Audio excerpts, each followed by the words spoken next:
Genia Global Energy, ingeniero electrónico de la UPV, de la Universidad de Valencia y la Universidad de París. Es CEO y socio fundador de varias empresas, entre ellas Genia Global Energy, que es con la que se presenta aquí. Recibió el premio Ayuntamiento de Valencia a la mejor gestión empresarial del año 2007. Creó su primera empresa a los 26 años y cuenta con una patente desarrollada. Tiene experiencia profesional de 15 años como directivo del sector de energías renovables, fotovoltaica, biogás y eficiencia energética. Bueno, pues emprendedor, ¿no? Como, no sé. Sí. Bueno, pues yo estaba pensando en, ¿habéis hecho un proyecto? ¿Tenéis ahora un proyecto para empezar o no sé exactamente en qué nivel de la vida? Que es un gran proyecto, son 300 megavatios que están dentro del Elecnor, lo estudié también, ya lo llevasteis vosotros, no lo conozco. Pero me llamó la atención porque es un proyecto de 300 megavatios que se hace con 9.000 inversores de 30 kilovatios. Eso no se te olvida, 9.000 inversores. Y no estaba mal el planteamiento y demás, ¿no? Entonces, bueno, yo me voy a seguir al tema técnico, pero nos centramos. Realmente aquí lo que te quería preguntar es las fases y las tareas a resolver para ejecutar un gran proyecto. Habrá partes de la financiación, pues bueno, todas las teclas importantes a tocar. ¿Qué problemas son los que te encuentras con la administración central, la local, las eléctricas, los políticos, las entidades financieras y todo el resto de actores? En realidad, lo que menos nos interesa es el procedimiento que puede estar descrito en el correspondiente Real Decreto o lo que sea. Más que nada, pues dentro de todas esas fases, ¿cuáles son esas pegas y lo más difícil en todo el camino hasta terminar, para poder completar un proyecto de ese tamaño? Bueno, todavía estamos en ello, en primer lugar por agradecer a la organización y a la AES que nos haya invitado. Y bueno, un poco el objetivo y lo que tú comentabas. Sí. ¿Escucháis? Ahora sí. Bueno, la verdad es que no existe un manual para desarrollar plantas solares, más allá de cultivar la paciencia, la escucha activa y la resiliencia, que es la capacidad para levantarse frente a la adversidad.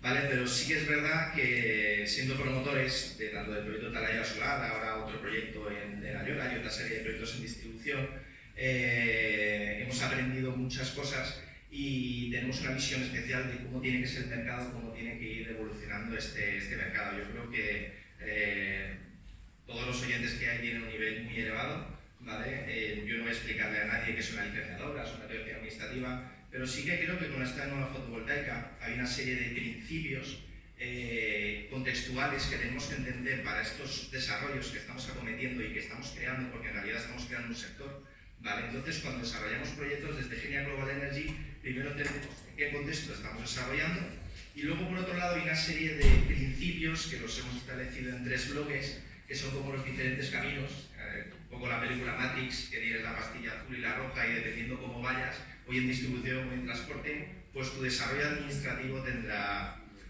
un camino u otro y un buen fin, ¿no? Entonces, pues bueno, nuestro compromiso hoy con la BAESEN era un poco dar luz y esa visión. Yo creo que inicialmente el principio y el contexto de este tipo de desarrollos fotovoltaicos que hay que entender es que ahora mismo esta nueva fotovoltaica compite contra la propia fotovoltaica. Es decir, estamos hablando que la nueva fotovoltaica es una fotovoltaica que va al mercado y que compite con tantas fotovoltaicas. Entonces, cuando alguien inicia un desarrollo actualmente, dentro de 2 años, a lo mejor hay 4, 5, 6 gigas de plantas que están operando, que a lo mejor son mucho más eficientes, que han tenido un CAPEX o un OPEX mucho más operativo y que tu precio de venta de energía de esa futura planta que vayas a desarrollar va a tener que competir con esas plantas que están conectadas. Por otro lado, es el factor de apuntamiento. Ahora es todo estupendo y maravilloso, el factor de apuntamiento es positivo, pero dentro de unos años eso va a cambiar. Y a medida que vaya entrando contingente de generación en el pool, pues esos mercados y esos precios van a ir cayendo justamente en la franja horaria que están produciendo los gigas de fotovoltaica.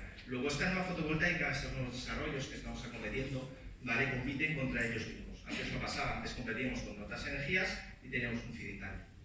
Otra de las cosas también que es importante para nosotros y que hemos entendido y que hemos aprendido es el tema que esta nueva fotovoltaica es un mercado de céntimos. Antes la fotovoltaica era un mercado de euros, y ahora estamos hablando de un mercado de céntimos. Entonces, las excentricidades que se hacían antes o los sobrecostes que podían asumir los proyectos, actualmente es imposible que lo puedan asumir porque vas a tener que competir al mercado y tus CAPEX tienen que estar muy ajustados para dar rentabilidades muy ajustadas sin una visibilidad a largo plazo de lo que es el precio. Dentro de este contexto de que competimos contra nosotros mismos y de que es un negocio de céntimos en los cuales tienes que ser muy exigente y muy exquisito a la hora de desarrollar lo que son los proyectos, hay pues, los 6 principios que nosotros establecemos en 3 bloques. El primero es lo que es la estructura legal y jurídica respecto del tamaño y estructura de sociedades sobre las cuales vas a promover. Tienes 2 opciones, pues hacer una planta de más de 50 megavatios o una planta de menos de 50 megavatios. Si haces plantas de más de 50 megavatios en diferentes sociedades, pues tienes una tramitación a nivel nacional. Y eso es un camino administrativo que te va a llevar por unas vías. Que al final no nos olvidemos que aunque tú tramitas a nivel nacional, lo que es la parte de las competencias son regionales. Es decir, al final el Ministerio instruye lo que es tu expediente, te lo resuelve, pero consulta a todas las administraciones. Y si tu proyecto no está alineado con las políticas de esa administración, pues nunca va a ser aprobado. Pero luego también por otro lado está pues, desarrollar pequeñas plantas de 50 megavatios en diferentes sociedades, ¿vale? Pues para evitar una tramitación a nivel nacional. Eso también tiene sus riesgos, porque al final la legislación no está clara y cuando tú hablas con determinadas administraciones, hay algunas que entienden que diferentes proyectos o diferentes sociedades sobre una misma referencia catastral que pueden tener el mismo punto de evaluación son proyectos diferentes, luego los tienen que tramitar ellos, y otras administraciones que no lo entienden así. Y luego están pues, los juristas o los advisors de los bancos que también evitan que los proyectos tengan riesgos, entonces muchas veces tienes que tomar una decisión, porque no está perfectamente definido. Y entonces nuestro deber como promotores, además de ser exigentes, estructurar el CAPEX, el OPEX y hacer proyectos viables, es limitar el riesgo, ¿vale? Entonces, pues nuestra decisión personal, a falta de una definición y una legislación que interprete cuando diferentes sociedades se conectan en un mismo punto, si es la potencia total la que agrupa y luego tramitas a nivel nacional o no, pues ahí tienes las 2 opciones y las 2 pastillas azules que tienes que tomar la decisión. La otra decisión trascendente es la parte de la conexión, la fiesta de las distribuidoras o de lo que es el transporte. Y ahí también tienes 2 caminos. Tú puedes evacuar el transporte, que tiene unas ventajas muy importantes porque tienes visibilidad. Es importante. Red Eléctrica publica cada 3 meses lo que es la capacidad de las subestaciones, sabes con quién estás compitiendo, tienes una visibilidad. Red Eléctrica es exquisita a la hora de aplicar lo que es el manual, pero existen figuras que no están reguladas como interlocutor único de nudo que generan problemas y están generando ríos de tinta, cientos de miles de euros en burofaxes y los abogados están encantados, pero hay un montón de litigios en la CNMC porque la figura del interlocutor único de nudo no está regulada y muchas veces no actúa de una forma imparcial, ¿vale? Y luego tenemos las distribuidoras, el eterno amigo enemigo, es decir, al final la distribuidora a la cual tú le pides el acceso a conexión no te da visibilidad. Y por otro lado, las distribuidoras, aunque sea Iberdrola Renovables, compite contra el resto de promotores por esas mismas capacidades en lo que es la distribución. Entonces, pues bueno, ahí están las 2 opciones que tenéis a la hora de tramitar. Si vais a la parte de distribución, no tienes visibilidad respecto de la capacidad de poder evacuar y pues prueba-error. Es decir, nosotros presentamos avales, dicen error, no, te lo devuelven. Dices, pues pido 35, pides 35, error. Dices, oye, mira, por favor, dime, llevo ya 6 meses aquí, dime cuánto es la capacidad. No, es que eso es todo el departamento, yo no te puedo decir cuánto es la capacidad, pero hay capacidad, ¿eh? Entonces, estás ahí 8 meses haciendo pruebas de puntos de conexión para ver si aciertas exactamente con la capacidad adecuada para que te den el acceso. Eso hacía referencia en la mesa anterior, que generaba unos retrasos y que el reto para poder cumplir los plazos estaba más en este tipo de cuestiones. Desde nuestra visión, si de verdad quiere haber una evolución de lo que es el sector, las empresas distribuidoras deben estar obligadas a publicar la capacidad en la red de distribución. No podemos jugar en igualdad de condiciones con las cartas tapadas.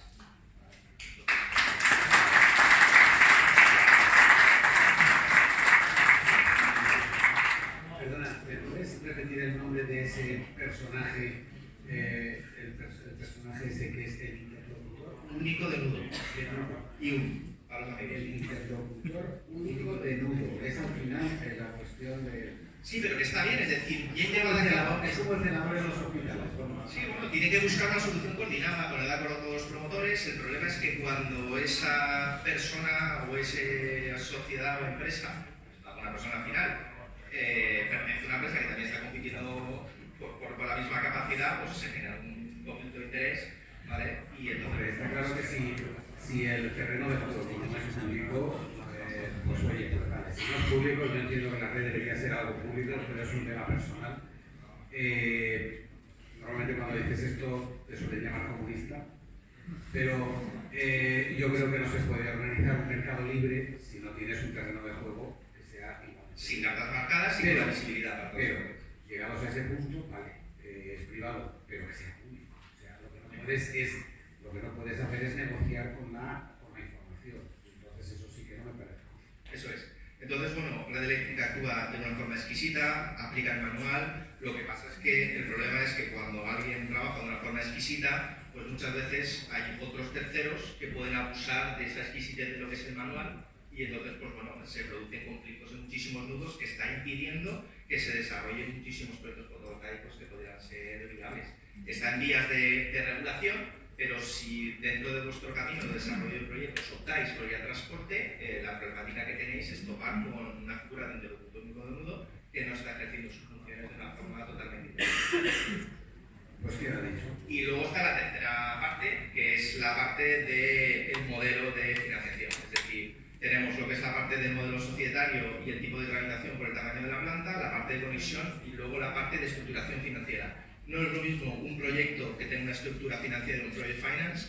Entonces, si tienes un project finance, vas a tener la necesidad de garantizar tus ingresos a largo plazo, vas a tener que trabajar con fabricantes Tier 1, con EPCistas Tier 1, y tu requerimiento de desarrollo va a conllevar unas exigencias más elevadas que si finalmente haces una planta, una financiación corporate, en la cual, pues bueno, ya no tienes que garantizar los ingresos a largo plazo. No tienes que garantizar los ingresos a largo plazo y entonces, pues bueno, puedes hacer, por ejemplo, coberturas en el mercado MIP. Por ejemplo, para los próximos trimestres estaban 60 euros. Mientras que si, por ejemplo, vas a un project finance porque necesitas garantizar los ingresos en los próximos 10 años, pues alcanzarás precios de 37-38. Pero ahí está también la parte de que compites. Porque compites contra otras fotovoltaicas que ya han cerrado sus PPAs a largo plazo. Esos grandes compradores de energía que tienen que ser investment, es decir, tienen que tener bancabilidad. Porque yo creo que sí. Sí.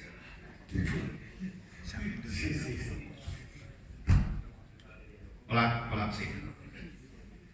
Pues eso, tiene que ser investment grade, es decir, tú no puedes firmar un PPA con Bufasa, como lo llamo yo en modo coloquial, es decir, tiene que ser un comprador de energía bancable, que ese compromiso de compra de energía a muy largo plazo te permita poder estructurar una financiación con una garantía sin recurso de lo que es el sponsor. Mientras que si tu financiación es una financiación corporativa o con proyectos pequeños, pues ahí tienes mucha más flexibilidad respecto de a qué contratos de compra de energía tienes que cerrar, con qué coberturas, y tienes más flexibilidad respecto de tus desarrollos. Al final, la parte fundamental y que es importante entender es que cuando se están desarrollando proyectos tienes que ser exquisitamente exigente, muy profesional, muy ordenado. Los proyectos que desarrolles tienen que estar alineados con las políticas de desarrollo. Los proyectos que se desarrollan y que salen tienen que tener un consenso. Nosotros desde Genia Global no vemos proyectos me lo pido, es decir, está sucediendo muchas veces en el sector que la gente toma posiciones poniendo avales a discreción, copa capacidad sin proyectos. Luego se pone a buscar terreno, resulta que todo alrededor está protegido, pues me voy a 10 kilómetros. Tía, que resulta que en un punto de terreno son los precios, pues me voy a 30 y al final acaban proyectos que tienen sobrecostes por las líneas, que a lo mejor atraviesan 3 parques naturales y es cuando empiezan a haber problemas. Por eso los desarrollos factibles en esta nueva fotovoltaica se deben de hacer desde una planificación inicial y desde la profesionalidad, entendiendo que los nuevos proyectos no asumen cualquier tipo de costo. Pues muchas gracias.